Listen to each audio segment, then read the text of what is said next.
big shout out to the Big Ten for scheduling us the last volleyball game of the regular season at 8 o'clock at night. And of course, you know, we're sitting in Minneapolis when a snowstorm, can't get out. So that was a lot of fun last night. But anyway, we played the last regular season volleyball match, so I guess it's another thing we can put on this year's deal.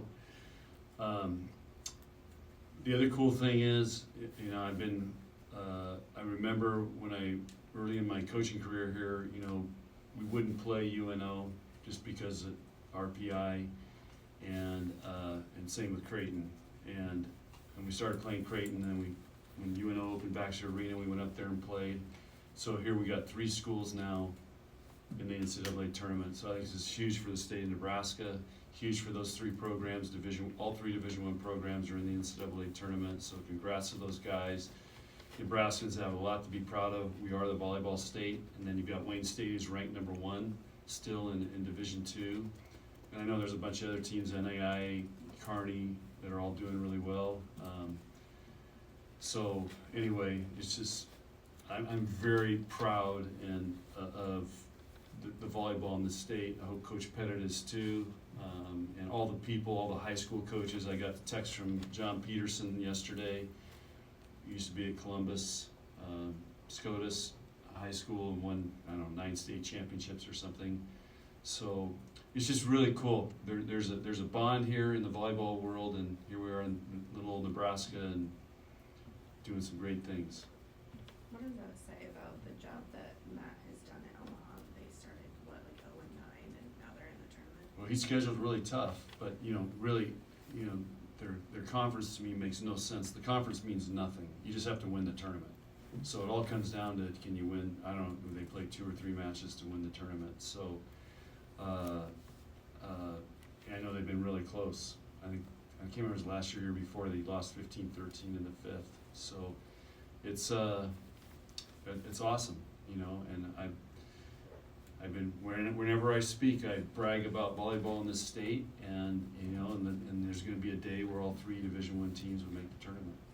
And you're gonna have a lot of states there's nobody representing, and, you know, so it's, I don't know, it's just really cool.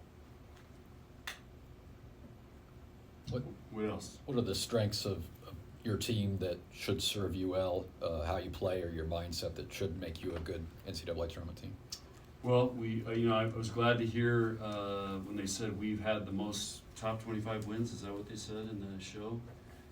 So I had no idea of that. I was hoping, you know, Nate didn't ever told me. So,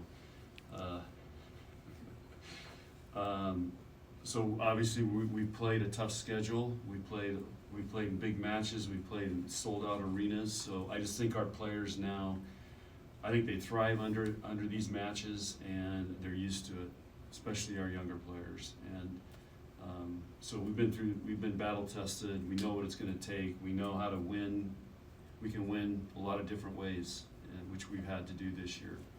And we can win with a lot of different players getting hot, and or just having a really great balanced attack. And our one staple is always defense, and I'm glad to see we were 2nd or 3rd in the nation still in defense. That's saying something for some of the teams we're playing. What do you think of your drawing? I haven't, you know, I look at that stuff. I get all confused on seeding or whatever. I think the committee, just as a snapshot picture. Again, I'm in there with the girls. They're doing Secret Santa, and, you know, they got a lot of stuff going on, so it's hard to focus. But it looked to me like they did a really, really good job, and they're right. There's going to be some great 1st round matches, some great 2nd round. I mean, this is going to be a wild tournament. There's so many good teams now. When you see them all up there now, it's like, wow. You can't really. It's going to be really hard to predict, you know, the sheets. You know, like the NCAA basketball. I just think volleyball's in a great place, and there's a lot of great teams, and there's going to be a lot of great matchups right away. You haven't hosted regionals since 2016. How important, how big is that to get those rounds here? Well, you know, we just played 3 road matches in 6 days. You know, and to have to go back on the road again would be, you know, it's tough. Here's the other thing, when you travel, okay, so tomorrow, all the director of ops and people are gonna be trying to get flights. They're gonna be trying to get, the hotels will already be set by our people for the teams coming here. But you just spend all this time and energy just trying to get there. Then you gotta figure out practice times. And if you got, you know, the whole travel day, you know, there's a lot going on in a short window. Like in the Big Ten, you know, we have everything mapped out in the summer, where we're going, where we're staying, the flights and everything. And so that eliminates that. We sleep in our own beds, and our fans get to see this team, and I think they've been a huge factor for this group. Kentucky, Arkansas, and Florida are all in the region too. There's a lot of SEC flavor, but is that a testament to what that league the power that league has grown into? Well, they got 8 teams in, so I guess they're doing something right. I'm curious, I'd be curious to ask, and by the way, you guys know Marquita's on the committee. I'd ask her, why did they have all the SEC teams kind of one bracket and they got Big Ten teams in another bracket? So curious how that worked out. But yeah, all I know is we got a match Friday night and we'll start there. So I don't get too far ahead. And it's a 3-week tournament. It goes by really fast. And one of the things I complimented our players on before I came in here was, you know, winning the Big Ten's over 10 weeks. And, you know, this is a really fast deal, 3 weeks. I mean, 3 weeks in the Big Ten, you feel like you're just kind of figuring things out, you know, and so it goes fast, and it's intense, and everybody's playing for their lives, so that's what makes it so exciting. But I think our players are, like I said, I think they're prepared through the battles we've been through. John, a number one seed doesn't win you anything, but how important is it, or what does it mean for you guys to be the top seed in this 64-team tournament? I used to think it was a big deal. We've been it several times now.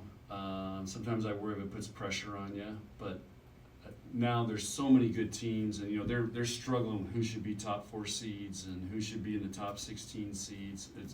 You can tell that committee. They said here's 8 teams that were the last ones not to get in. I'm looking at all those teams, like you could say they deserve to be in. I just think it's so competitive, but the key is, can you get a top 4 seed so if you can advance, you get to be at home, and I think that's the biggest thing out of it. Just going into Friday, any update on Lindsey Krause again? She was kind of working her way back a little bit. She's doing more and more every day, so we'll see. I think tomorrow we'll continue to ramp it up. We're pushing as hard. She's being pushed as hard as she can go, and still, you know, not get too sore. So. Questions for Coach? John, how good has she been, in your opinion? Just watching her develop over the course of the season, and just kind of paved the way for you guys to be in the position you're in. Well, you know, she's, you know, I've said this many, many times. She's just a special young woman who has got a lot of good things figured out, and she's just very well spoken. She's takes care of people, and you know, I don't know. She just keeps everybody really grounded, and they all really, really respect her. And again, she's also really, really competitive. I mean, she was not happy after Wisconsin, and she came out and played a great match against Minnesota. So that was really good to see. And you know, for this group, having those 2 as leaders has been huge. I mean, I give them a lot of credit. But from a volleyball perspective and technique-wise, did you have to change much with Merritt? Well, we train her like we train our players, so yeah, a lot of it was different than Florida, and it's not that one's better than the other, but yeah, there was a lot of subtle changes. All good?